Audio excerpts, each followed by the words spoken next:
Bueno, en esta clase lo que vamos a ver es lo que me parece que es la continuación natural de lo que aprendimos en Experimental 1. Ustedes en Experimental 1 aprendieron a encontrar la mejor recta para un conjunto de datos, que describa un conjunto de datos de manera analítica exacta. O sea, haciendo cuentas sobre las funciones y encontrando las soluciones exactas de manera analítica. Como ya dijimos antes, ahora lo vamos a repasar. Eso no es siempre posible, de hecho es solo posible cuando la función es lineal y alguna otra que tenga suerte, pero en general no puedo hacer esas cuentas te termino llegando a ecuaciones que no puedo resolver. Entonces, la opción, y es lo que van a hacer de ahora en más, porque ya no les va a alcanzar con rectas para ajustar cosas, van a tener que ajustar funciones más complicadas y van a tener que usar los métodos numéricos iterativos, que son los que usa el Python o Origin o todo, cualquier programa de ajuste. ¿Sí? Entonces, a ver, como para repasar un poco, habíamos dicho que si teníamos un conjunto de datos al que, por ejemplo, le quisiéramos ajustar una función lineal, por ejemplo, esto era una ley de Hooke, ¿no? Donde relevo el estiramiento de un resorte y la fuerza ejercida sobre el resorte, y quiero encontrar, tengo este modelo, ¿no? Que el estiramiento es proporcional a la fuerza, al módulo. Quiero encontrar cuál es la mejor recta, y digo la mejor pendiente en realidad porque es una proporción, por lo cual no tengo ordenada al origen, o sea, la ordenada al origen es cero. Quiero encontrar la pendiente de la recta que describe mejor mis conjuntos de datos. Si es esta, si es esta otra. Entonces, ¿cómo encuentro esa pendiente? Bueno, parto de calcular lo que llaman los residuos. ¿Qué son los residuos? La diferencia, o sea, la distancia vertical que hay entre mis datos experimentales y mi función ajustada. Eso es mi residuo, son estas distancias. ¿Sí? Pueden ser positivas, pueden ser negativas, haber datos por arriba o por abajo. Y eso es lo que voy a calcular. Voy a sumar estas distancias al cuadrado, ¿sí? Y esa va a ser, va a ser lo que se llama mi función, la suma cuadrática de residuos. ¿Sí? La suma cuadrática de las distancias verticales entre los puntos y la función.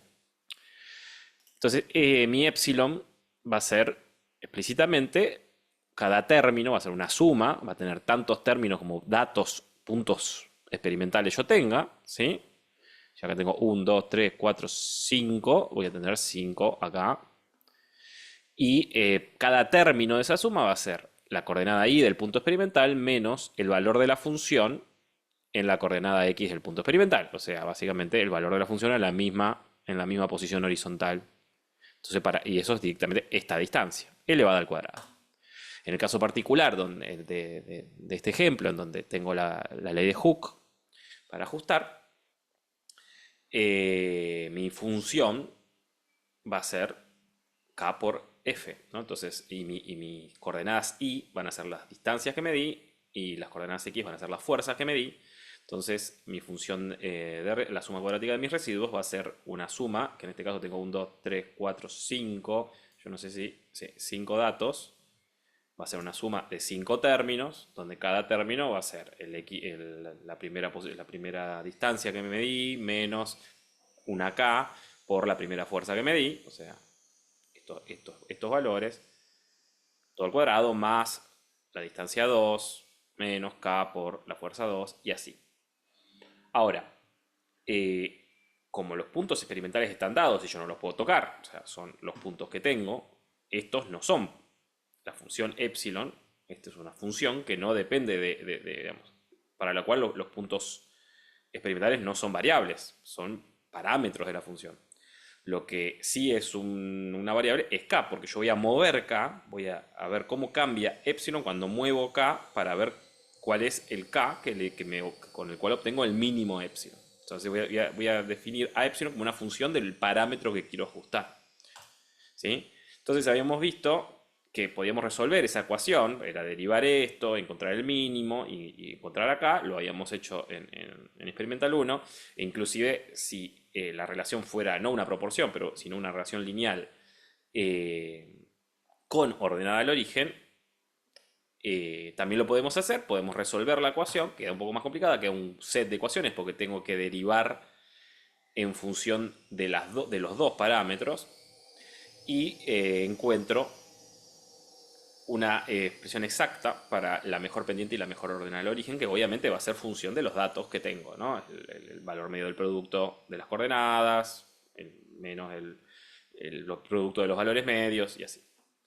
Perfecto, hasta acá llegamos, pero bueno, si mi función es no es lineal, en general no voy a poder resolverla exactamente con las ecuaciones ni con un sistema de ecuaciones y voy a tener que encontrar algún otro método, que además no solo puede ser no lineal, sino que puede depender de más de un parámetro. O sea, de hecho ya vimos que una función lineal puede depender de hasta dos parámetros. Si fuera una parábola, la función en particular tendría tres parámetros, ¿no? El coeficiente independiente, el lineal y el cuadrático. Si es una exponencial, ponerle puede tener dos o tres parámetros o cuatro. Entonces, tengo que recurrir a métodos lo que se llaman numéricos e iterativos. Ya vamos a ver qué significa cada una de esas cosas para encontrar los mejores valores de los parámetros para describir mis datos experimentales. Entonces, mi función epsilon, como dijimos, es una función de los parámetros. Si esto es una recta, va a ser función de la pendiente de la recta porque es lo que yo voy a cambiar para encontrar la mejor pendiente. Si es una parábola, va a ser función de los tres parámetros de una parábola, ¿sí? Que los voy a mover y ver cómo varía epsilon en función de esos tres. Yo acá, este ejemplo que elegí, entonces si fuera un solo parámetro, lo que tengo es que epsilon es una línea, ¿no? Que va a variar en función de b, por ejemplo. Ahora, si tengo dos parámetros, epsilon es una superficie, que va a variar en función de a y de b, ¿sí? Y si fuera tres parámetros, sería una hipersuperficie y ya no la puedo dibujar. Por eso yo acá elegí una epsilon que depende de dos parámetros. Estoy ajustando una función de dos parámetros y va a tener una forma de una superficie que puede ser tanto más o menos complicada en función de cómo sean mis datos y cómo sea mi función. Esto es espantosamente complicado, pero es un dibujo lindo que encontré en internet. Típicamente es bastante más suave, pues si no, en esto tendríamos bastante problema para encontrar el mínimo. Y entonces lo que nosotros tenemos que hacer, porque la joda cuál es, si yo les muestro ese dibujo, te me dicen, bueno, listo, ahí tenés el mínimo, está como por acá, hay un pozo ahí, qué sé yo. Yo no la conozco a Epsilon, no la puedo evaluar punto a punto, sobre todo si los valores son reales, son infinitos valores, y no la puedo relevar. O sea, puedo hacerlo, pero es sumamente costoso en cálculo y en cálculo manual, si lo hicieran manual, y en cálculo computacional, si lo hicieran computacional. Entonces, imagínense que ustedes, esto es una zona montañosa, salieron de trekking, no hay caminito, no saben por dónde tienen que ir y quieren encontrar el fondo del valle. Esa es la analogía perfecta para lo que tenemos que hacer. Están parados acá y tienen que encontrar el fondo de este valle, pero no solo no tienen un mapa de la montaña, porque no la conocen, sino que ni siquiera pueden ver muy lejos. Entonces piensen en que tienen que encontrar el fondo del valle de noche con una linterna. Entonces solamente van a poder contar con la información de lo que los rodea en la vecindad. Y así tenemos que encontrar la mejor manera. Una cosa sería una técnica sería recorrer de forma yendo y viniendo por todos lados hasta encontrar y relevar lo más exhaustivamente posible la superficie, pero eso no es eficiente, ¿no? Obviamente tenemos que tratar de encontrar una manera de llegar al fondo del valle más eficiente. Y eso es de lo que se tratan los métodos numéricos iterativos, ¿sí? De nuevo, no solo tengo que encontrar esa forma y solamente contando con la información local. O sea, a qué altura estoy acá y cómo viene la pendiente acá. Básicamente es la información que tengo localmente. Entonces, por simplicidad, vamos a trabajar en una dimensión, por ejemplo, como si quisiéramos ajustar una función que tenga esta pinta. No la vamos a usar más, pero digamos, no es que lo voy a usar esta función, pero es un ejemplo, ¿no? Una exponencial donde solamente ajusto uno de los parámetros de la exponencial, que es este b. Entonces, mi epsilon, mi función de residuos va a ser una función de una sola variable, que va a ser esta suma, que va a tener tantos términos como puntos experimentales tenga, y donde yo voy variando b. Entonces, grosso modo, en términos bien generales, ¿de qué se tratan estos métodos iterativos? Bueno, arranco, quiero encontrar el mínimo de mi función. Vamos a laburar de nuevo en un solo parámetro, para hacerlo más simple. Quiero encontrar el mínimo de función, entonces arranco en algún valor. O sea, digo, bueno, voy a arrancar viendo cómo viene la cosa para b igual 10, qué sé yo, el valor que quiera. Después vemos cómo se elige ese valor. Bueno, perfecto. Entonces lo primero que hago es calcular cuánto vale mi función de residuos para b igual a 10. O sea, básicamente estoy diciendo a qué altura estoy en ese momento, ¿no? Luego que digo, bueno, me muevo un poquito, me muevo a un B1, este era el B0, el anterior, un B1 igual a 11, por ejemplo. Y vuelvo a calcular cuánto vale esta función en B0 igual a 11. O sea, me muevo con un delta B de 1. Perfecto. Comparo, ¿bajé o subí? Bueno, si bajé, voy bárbaro, mantengo, vuelvo a hacer hago ese paso, lo admito y vuelvo a empezar, vuelvo a empezar, me muevo otro pasito para allá, calculo si bajé o subí, y si bajo me muevo otro pasito para allá, y así. Si no bajé, por el contrario, subí, lo que tengo que hacer es volver al punto inicial, no me muevo y doy un paso de otro tamaño, ¿no? Entonces me voy hasta por acá, o cambio el método, pero, o sea, o cambio alguna de estas cantidades. Pero el método básico del numérico iterativo es ese. Me paro en un lugar, me muevo un poquito, veo si subo o si bajo, si bajo sigo en esa dirección, me muevo otro poquito, me muevo otro poquito, me muevo otro poquito, hasta que veo que llego a un punto donde siempre subo para todos lados, eso se llama un mínimo. Si me muevo a ese punto subo y ahí encontré el mínimo de mi función. Es básicamente eso. Después, bueno, ahora vemos cómo se implementa esta cosa, ¿no? Hay diferentes maneras de decidir cómo moverse. Y acá encontré el mínimo. Bien. Entonces, ¿qué es lo que está en duda acá? Bueno, ¿cómo elijo ese paso? ¿Cuánto me muevo? ¿En qué dirección? Bien. ¿Por qué? Porque no puedo hacer cualquier cosa. Si es muy grande, lo que puede pasar es que entre un paso y otro me salté el mínimo. Me muevo de acá y digo, pego un salto hasta acá y me pasé de largo el mínimo y lo perdí. Y si es muy chico, lo que pasa es que voy a tardar un montón de tiempo, demasiado tiempo, y voy a tener que hacer demasiadas cuentas y usar demasiados recursos para llegar al mínimo. Entonces tengo que encontrar una manera de ajustar ese paso para hacerlo lo más eficiente posible. Lo más evidente, la forma más evidente que podemos encontrar, que es la misma que haríamos en la vida real si tuviéramos que encontrar el fondo de un valle, es seguir la pendiente, claramente. En ese caso, lo que hacemos es decir, bueno, el paso siguiente lo doy en la dirección opuesta a la pendiente. La pendiente es positiva si sube, negativa si baja, por tanto que lo que tengo que hacer es que en mi siguiente posición sea donde estoy menos algún lambda, algún factor tamaño arbitrario, lambda, ese es el tamaño del paso por la derivada. Entonces me paro donde estoy, calculo la derivada en este punto, ¿sí? Y si es positiva, significa que para la derecha subo, así que me muevo hacia la izquierda. Y si es negativa, significa que para la derecha abajo, así que me muevo hacia la derecha. Es básicamente eso, y eligiendo un valor lambda que se llama paso, o ahora enganchado a que esta es la manera en la que los inteligencias artificiales y los algoritmos de Machine Learning terminan aprendiendo y optimizando, se le llama factor de aprendizaje o algo así, pero no es más que el paso numérico que doy entre punto y punto.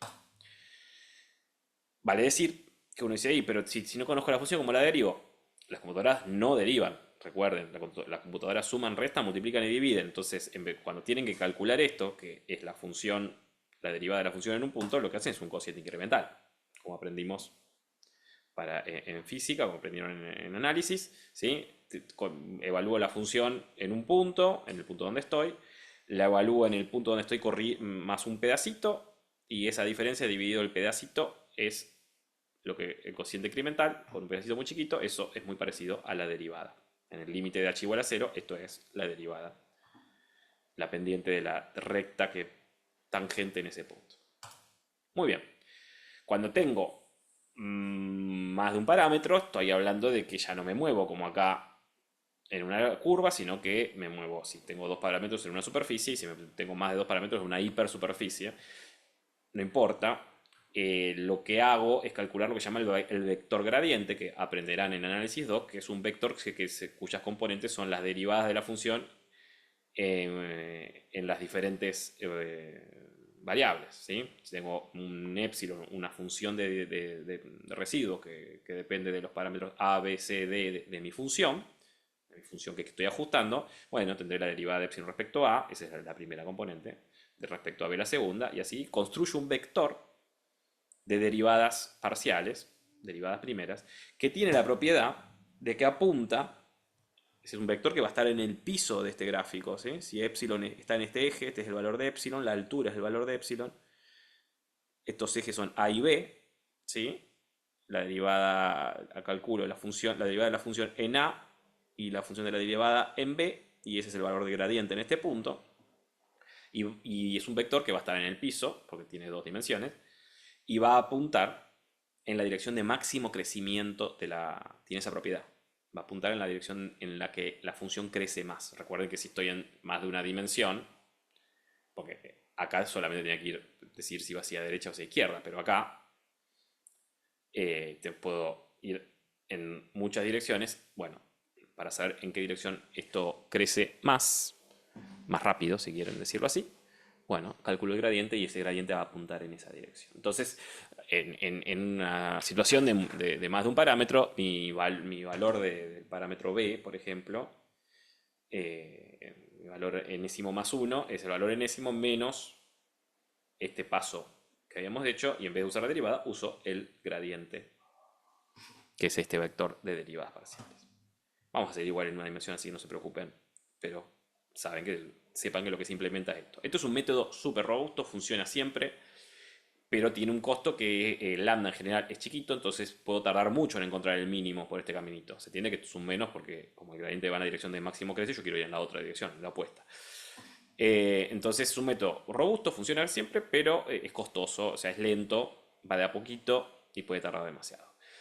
Debido a esto, este muchacho, que siempre nos va a seguir apareciendo, Newton, a la par de otro matemático británico que se llama Raphson, del cual no puede encontrar ninguna imagen, pero los dos encontraron una manera de optimizar la forma de encontrar el mínimo de una función. Vale decir, basados también en el trabajo de Sharaf al-Din al-Tusi, que es un matemático persa de la época dorada del Islam. Durante la Edad Media, toda la región de Asia que estuvo controlada por el Islam tuvo un florecimiento cultural gigantesco en ciencias, en arte, y mucha de la matemática que nosotros usamos viene de ellos, los números para arrancar. Entonces, ¿qué propone Newton? Bueno, en vez de calcular sobre la función completa, lo que hago es aproximar mi función a segundo grado de Taylor. ¿Sí? Vamos a hacer un repasito de eso. Recordemos. ¿De qué sirve la serie de Taylor? Es una manera, y básicamente es nuestra arma para resolver todos los problemas de la historia de la física, para aproximar funciones con polinomios. ¿Sí? ¿Qué hago? Digo, bueno, mi función vale tanto, estoy estudiando la función verde, por ejemplo, ¿no? Que en este caso es una exponencial menos la exponencial de menos x cuadrado más 1. Y quiero aproximarla por algo más simple, un polinomio. Los polinomios, todos queremos a los polinomios porque son fáciles de derivar, son fáciles de evaluar, los conocemos y los queremos. Entonces siempre va a ser más fácil para nosotros calcular un polinomio o trabajar con un polinomio que con cualquier otra función. Entonces, si quiero aproximar esta función con polinomio, lo más brutal, la aproximación de orden cero que se llama, sería decir, bueno, la función cerca de este punto vale lo que vale en este punto. O sea que sería, si acá vale, ¿cuánto vale? De hecho, menos 0,4, bueno, lo aproximo a la función por una línea horizontal en menos 0,4. Bueno, eso va a funcionar más o menos bien cerca del punto, porque la función no se va a alejar demasiado, porque estoy cerca, pero hasta ahí llegamos. Lo siguiente que puedo hacer es decir, no, bueno, voy a aproximar la función por la recta tangente a mi función en ese punto, ¿no? Que no es más que la derivada primera. Entonces, fíjense que este es el polinomio de Taylor, que ya lo deben conocer de memoria. Entonces, hago una aproximación a orden 1 y digo, bueno, voy a aproximar esta función por el polinomio, que en este caso es de grado 1, o sea, la recta, que tiene el valor de la función en ese punto como ordenada, y una pendiente que va a depender de la derivada primera. ¿Sí? Y acá está la aproximación, y fíjense que cuanto más cerca de la función yo estoy, mejor aproxima, más cerca pasa de la cosa, y anda muy bien. Pero bueno, tiene su límite, ya acá ya me estoy alejando bastante. Entonces, ¿qué digo? Bueno, puedo hacerlo con una parábola, puedo aproximar la función con una parábola, o sea, con el polinomio Taylor de orden 2. Acá fíjese que apareció un término nuevo que va a depender de la segunda derivada evaluada en ese punto. con este término de acá, y ahora digo, bueno, mira, estoy aproximando mi función con esta otra parábola azul, y fíjese que mejoró bastante, porque de hecho entre este rango, la verdad que funciona muy bien. Y así puedo seguir con un orden 3 ahí, fíjese que ahí mejoró muchísimo, 4 y así puedo sumar tantos términos como yo quiera para aproximar la función, al punto que con suficientes términos puedo terminar describiendo la función, la verdad que en un rango muy amplio, bastante bien, con un polinomio, sea la función que sea. Fíjense que si me voy yo a 10 términos ya recorro toda esta parte casi pegado a la función y es una buena aproximación en toda esta región. Bueno, eso es el refresh de lo que es pues, la serie de Taylor, y lo que el bueno de Newton se dio cuenta es que podía usar esa aproximación a orden 2, suponiendo por qué la hace orden 2, porque es una parábola es cóncava y yo estoy buscando un mínimo, entonces si voy pegando la parábola que pasa por el punto donde estoy, capaz que el mínimo de esa parábola va a estar cerca, se va a acercar al mínimo de mi función. Básicamente está aproximando con una parábola una función cóncava, porque recuerden, la función de residuos nosotros esperamos que sea cóncava. ¿En qué sentido? En que tenga un mínimo. ¿Sí? Que esté acotada por abajo, digamos. No para arriba, pues los puntos pueden estar tan lejos de la función como quieran, entonces para arriba, tanto el chi cuadrado como los residuos, no está acotada, puede valer tanto como quiera, pero para abajo tiene que tener un mínimo que es la mejor, es cuando encontré los mejores parámetros. Entonces, digo, ¿qué dice Newton y Raphson? Dicen, bueno, mi función la voy a aproximar por el polinomio Taylor a orden 2. ¿Sí? Fíjese que es lo mismo que mostré antes, pero la función en el punto, la primera derivada en el punto y la segunda derivada en el punto. Si yo minimizo este polinomio, es trivial, es derivar este polinomio en función de b y igualarlo a 0, lo que me da es que el mínimo de esa función está en este punto. Eso lo pueden hacer ustedes tranquilamente, en minimizar este polinomio, derivarlo en función de b, igualarlo a 0 y van a despejar el b del mínimo, y el b del mínimo es b0 menos la primera derivada evaluada en 0 sobre 2 veces la segunda derivada evaluada en 0. Y ese va a ser mi valor nuevo. Eso es lo que hace este método, ¿no? Yo estoy parado en este punto, calculo dónde está el mínimo de la derivada que pasa por de la parábola que pasa por ese punto, está acá, lo calculo con esa expresión. Acá lo estoy graficando para que lo veamos nosotros. Las computadoras no grafican, no necesitan graficar. Las computadoras no tienen ojos, así que hacen todo con los numeritos. Entonces digo, bueno, la parábola que pasa por acá y aproxima más o menos la función tiene un mínimo en ese punto de acá. Listo, me muevo hasta ahí. Tuki, me senté ahí. Ahora vuelvo a calcular la parábola que pasa por ese punto. Va a ser otra porque estoy en otro lado. Y su mínimo está allá. Bueno, me voy hasta allá. Y ahora vuelvo a calcular la parábola. Y su mínimo está ahí. Listo, me muevo hasta ahí. Y ahora la de acá, donde está ahí. Listo, tuk. Y termino estacionándome en una cantidad finita de pasos, termino estacionándome en el mínimo de la función verde, que es la que yo quiero minimizar, que sería en este caso mi epsilon, ¿no? Eso es lo que hace el método de Newton directamente con la expresión, que en una dimensión es esta que está acá. No hace ningún grafiquito, simplemente sabe que el mínimo de la parábola que pasa por ese punto va a estar en este lugar. Bien, ¿qué pasa cuando tengo más de una dimensión? Lo mismo que antes, antes en vez de derivada usaba gradiente, ahora voy a usar la segunda derivada, como ya vieron ahí, porque tengo que calcular el Taylor a orden 2. Y cuando tengo más de una dimensión voy a tener una matriz de segundas derivadas que se llama matriz hessiana, entonces la expresión me queda esto, no importa que sepan esto ahora porque tampoco lo pueden manejar, pero corresponde que les dé la expresión formal que sirve para cualquier dimensionalidad, donde esta hessiana es esta matriz de segundas derivadas, ¿no? La derivada de la función respecto a todos los parámetros que yo tengo. Ahora, ustedes dirán, qué espanto esto, miren lo que hacen. Bueno, es un espanto inclusive para todo el mundo, es un espanto, porque calcular estas derivadas inclusive para un experto es numéricamente muy molesto. Son muchas cuentas que hay que hacer. Inclusive también para una computadora, que si la voy a usar en volumen, la voy a usar para hacer muchas minimizaciones, se le vuelve pesado. El método funciona en general, es aplicable, me va a llevar al mínimo, pero como dije, como me implica calcular las segundas derivadas, es muy costoso.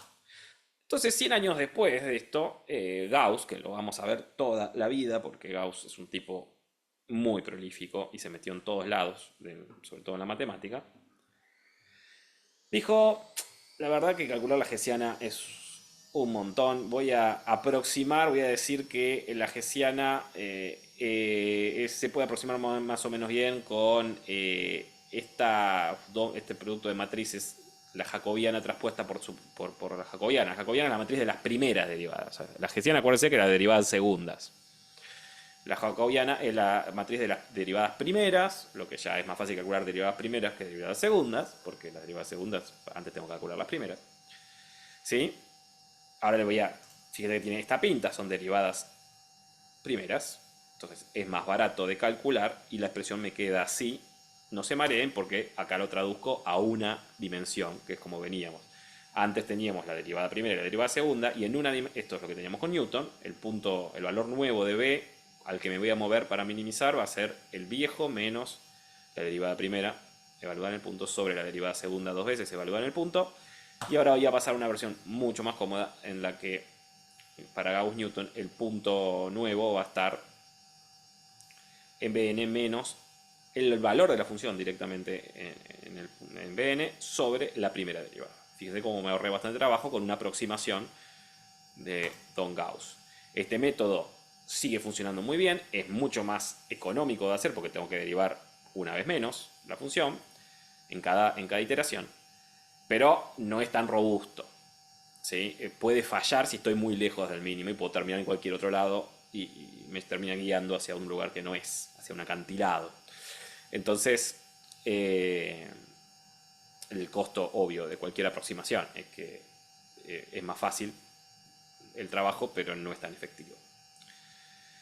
Bien, ahora, tanto Python como Origin o cualquier programa de optimización,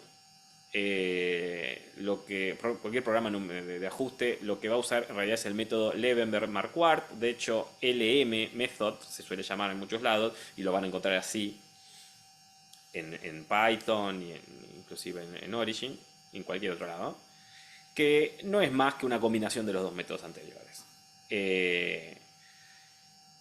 Recuerden que Gauss-Newton, lo que acabamos de ver, nos dice que el punto nuevo, el valor nuevo al que me voy a mover en cada paso va a estar en el viejo menos, esto de nuevo en una dimensión, el cociente de la función en el punto menos la derivada. Y por otro lado, lo que vimos antes, el gradiente descendiente me dice que el punto nuevo va a estar en el punto viejo menos algún lambda de paso por la derivada primera. Este es, como el lambda tiene que ser chiquito para no pasarme de largo, es más lento, pero más seguro. Este es más rápido, pero puede fallar. Entonces lo que hicieron estas dos personas, Levenberg en el 44 y Marquardt en el 63, por separado. Levenberg laburaba para el ejército de Estados Unidos, Marquardt para la DuPont. Parece que lo hicieron por separado, sin conocer el trabajo del otro. No encontré ni una foto de esta gente, por lo cual no las pude poner acá. Dijeron, bueno, vamos a hacer un método híbrido que se comporte cerca del mínimo, se comporte como Gauss-Newton, que va más rápido en esa dirección, y lejos del mínimo, para no terminar en cualquier lado, se comporte como el gradiente descendente. ¿Sí? Cuando ustedes no tienen ni idea dónde están, pues dan pasitos chiquitos y cuando ya saben que están por llegar, empiezan a correr. Sería más o menos la idea. ¿Y qué hicieron? No es mucho más complicado. Es el punto nuevo, fíjense, les queda la función en el punto por la primera derivada sobre la primera derivada al cuadrado más lambda, donde lambda es un parámetro similar al del gradiente descendente, que hoy se llama, creo que no lo dije, factor de aprendizaje, porque es el que se usa para entrenar inteligencias artificiales. Pero bueno, es el paso numérico de toda la vida. ¿Qué pasa? Si lambda es muy chiquito, yo lo puedo tirar y fíjense que tengo epsilon prima al cuadrado sobre epsilon y arriba epsilon prima, se me va este con este y lo que me queda es Gauss-Newton directamente. Entonces cuando lambda es muy chiquito me queda Gauss-Newton. Cuando lambda es muy grande, esto se achica, el paso se achica porque lambda está dividiendo y me queda algo más parecido a gradiente descendente. Entonces, ¿cuál es la idea? Que voy a ir moviendo el valor de lambda cuando vea que estoy más cerca del mínimo, cuando me esté acercando, cuando parezca que me esté acercando, entonces voy a ser más eficiente que usar uno solo de estos métodos. Vamos a hacer un ejemplo genérico y después un ejemplo particular y con eso terminamos la clase, que sé que es pesada y larga, pero bueno, es un tema que tienen que saber de dónde sale. Bien, entonces, ¿cómo hacemos el método Levenberg-Marquardt? Elegimos primero un valor inicial para mi parámetro, como siempre hay que semillarlo. Después les explico qué pasa cuando no. Y un valor inicial para lambda, que suele ser 10 a la menos 3, son valores chicos, ¿no? Y calculo cuánto vale mi residuo, mi suma de residuos en mi valor inicial. Y cuánto vale la derivada en mi valor inicial. Con esos dos datos calculo a dónde me muevo.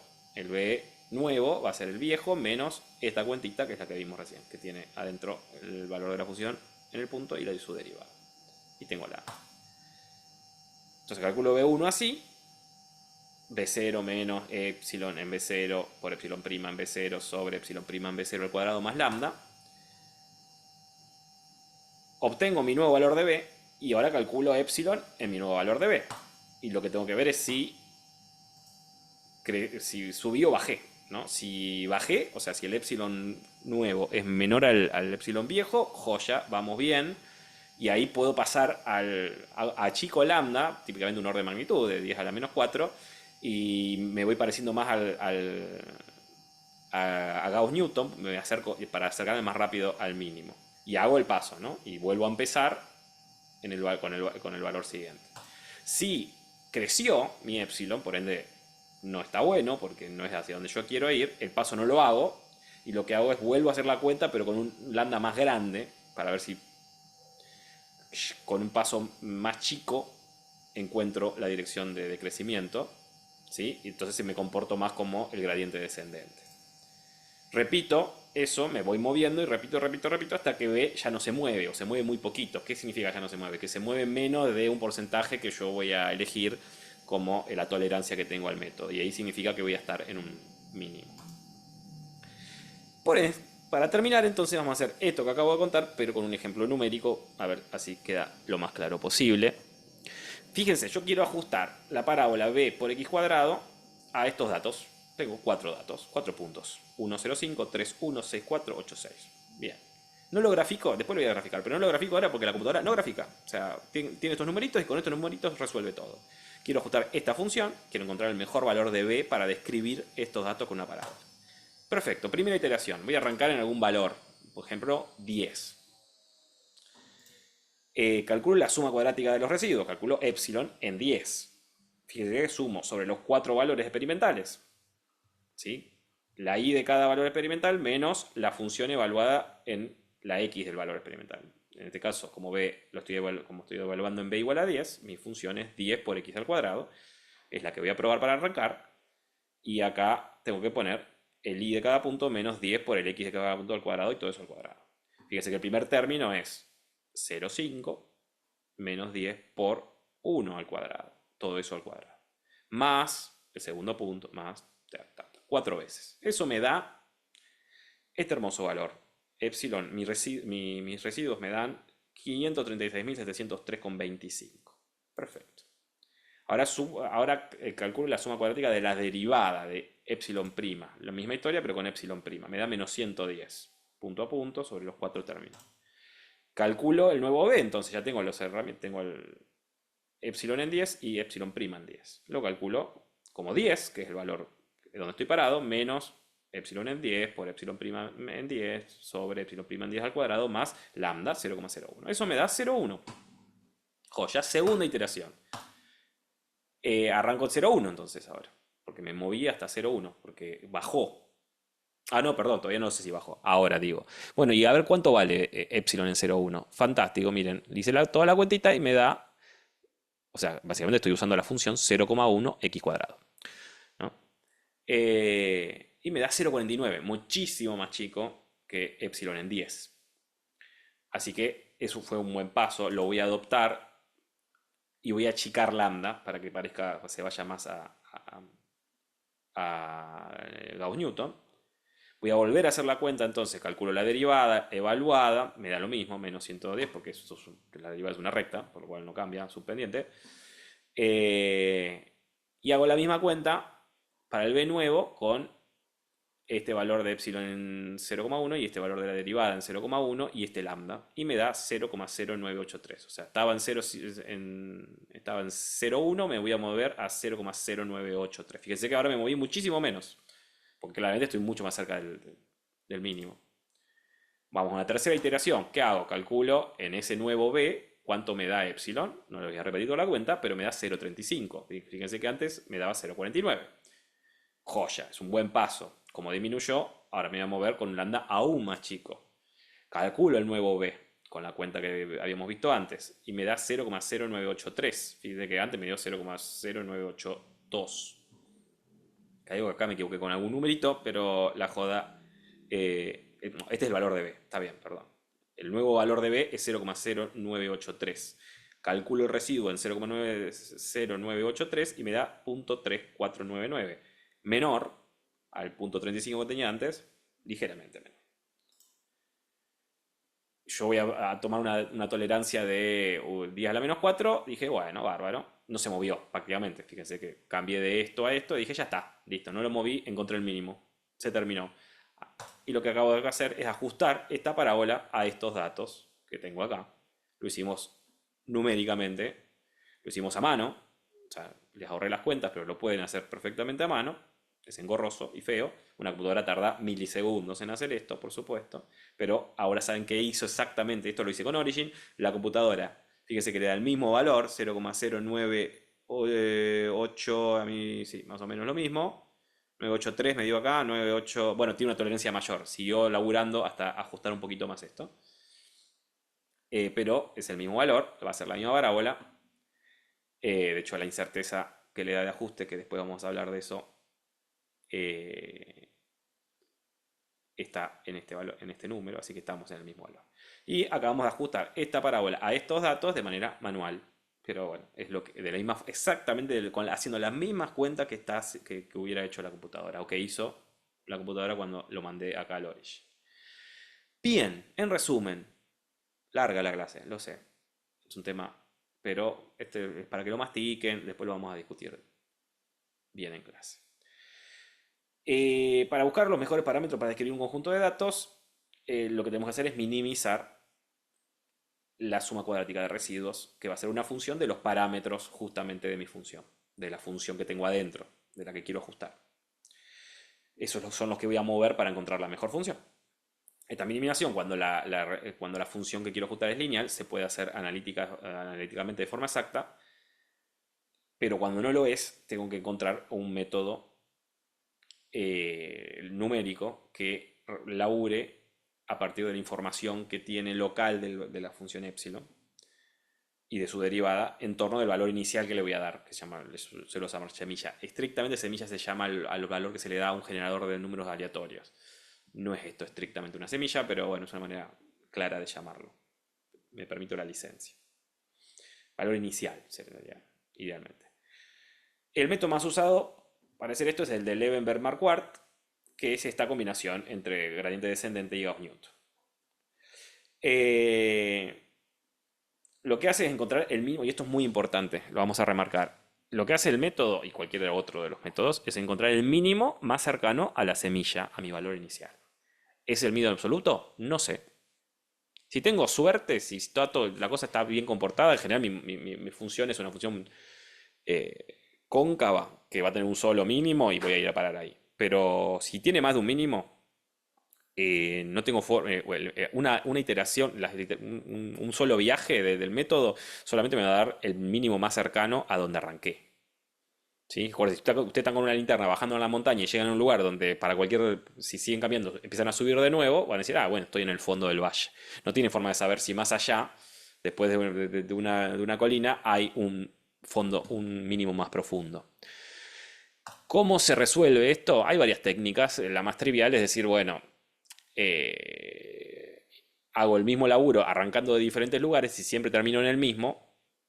Eso es un mínimo absoluto, o mejor dicho, veo dónde termino y el que tenga el menor valor de epsilon va a ser el absoluto. ¿Sí? Hay otras formas de hacerlo. Si no se introduce la semilla, como verán, es fundamental para el método, pero la mayoría de los programas no se las piden porque o ponen un valor arbitrario, confiando en que la función es más o menos bien comportada y arranque donde arranque y va a terminar en el mínimo, o lo estiman la semilla en función de cómo sean los datos y ponen algo que ande por ahí.